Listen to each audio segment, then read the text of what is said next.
PlayStation State of Play was one of the worst it's been in a while. Not gonna lie, this year has been completely terrible. Now, they started off with the new IP, Concord, which, if I'm being completely honest, looks like a bootleg Destiny meets Overwatch, and I'm not really feeling it. But I'm glad they're making live service games, I guess. This is live service. Here's the kicker, though. It will be on PC day and date. This is their new sales pitch. Basically, they're gonna have all the live service games like Helldivers 2 and Concord are going to be day and date on PC, but the single player games such as whatever, Spider-Man, God of Wars, etc. will be on PlayStation as a timed exclusive until they feel like putting it on PC. So that's basically their strategy going forward. I think it's dumb. It's stupid because PC players are not inclined to buy a PlayStation when they can just simply wait for it to come on PC. And speaking of PC, God of War Ragnarok is confirmed to come to PC. September, actually. Way closer than I anticipated it to be, and a lot of people did. But here's the kicker about that though. It requires a PSN account. Why? How many times do we have to teach you this lesson, old man? I love the young people. There is no multiplayer aspect. There is quite literally no need to force people into creating a PSN account to simply play a game that is strictly single player only. It is the dumbest thing ever. And before you ask, no, the first one did not require you to have a PSN to play it on Steam.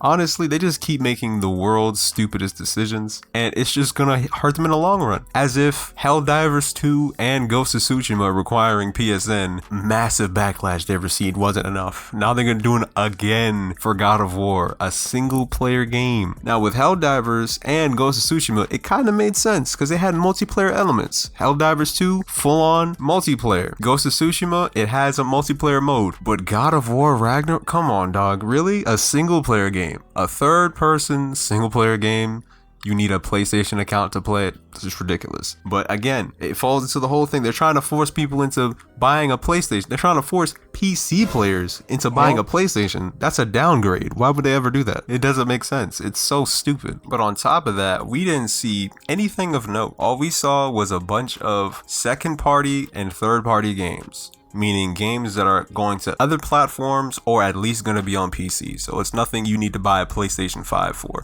Unless Astrobot, unless you want to pay $500 just to play Astrobot. Now, I'm not saying the game is trash and all, but it is far from a console seller. Let's keep it a stack here, bro. Come on now. And it's free on top of that. So we're not even going to count that. So you mean to tell me no Bloodborne remake, no Bloodborne 2, hell, even Bloodborne on PC? It's like, bro, y'all literally showed off this game called Infinity Nikki. I'm sorry, I literally laughed when I saw this IP. I'm like, ain't no way y'all showing this, bro. We've asked for Bloodborne, not Brideborn. What the hell is this? And let's not even talk about the gameplay reveal of Silent Hill. At least we finally got a release date, which is on October, but yeah, the graphics ain't looking that good. They're really not. A lot of people are making fun of it. They're calling it a PS2 game, PS3 game. It definitely does have that feel, but it doesn't look $70 worth. I'll tell you that much. Everything that they showed is literally second to third party, meaning it's going to be available for other platforms. And not to mention that every single game that they come out with will eventually come to PC, whether that be day and date for their live service games, or you wait a year or two for them to port over games like God of War Ragnarok on PC, which again, it's a single player. You could wait. It's literally not going anywhere. But let me know what you think about this year's State of Play. Do you think it was terrible? Or do you think it was the greatest one ever? And I'm curious to see if y'all think that their official showcase in June or whenever they're gonna have it is gonna be better than this. I doubt it. Honestly, I truly do. People are saying, oh, this is just a State of Play. Wait for the actual showcase. It's like, yeah, but you said that about this State of Play. I've seen so many people, come out and be like, oh my goodness, they're gonna show Spider-Man 2 DLC. Oh, they're gonna show this. They're gonna show Ghost of Tsushima 2. Oh, all this other stuff. Like, y'all hyped it up for yourself to the point where you ultimately just disappointed yourself because they couldn't possibly live up to the expectations. Like, it's insane. I saw all of it. People on Twitter were saying they're gonna show a GTA 6 trailer. Bro, what are you talking? No. Absolutely not. Absolutely. Like, the delusion is peak. PlayStation fanboy delusion is peak, dog. It's insanity. But let me know what you think about it. Do you think it was good? Do you think it was the worst by far? And do you think they're gonna do any better? Let me know in the comment section below, and I'll see you next one. Peace.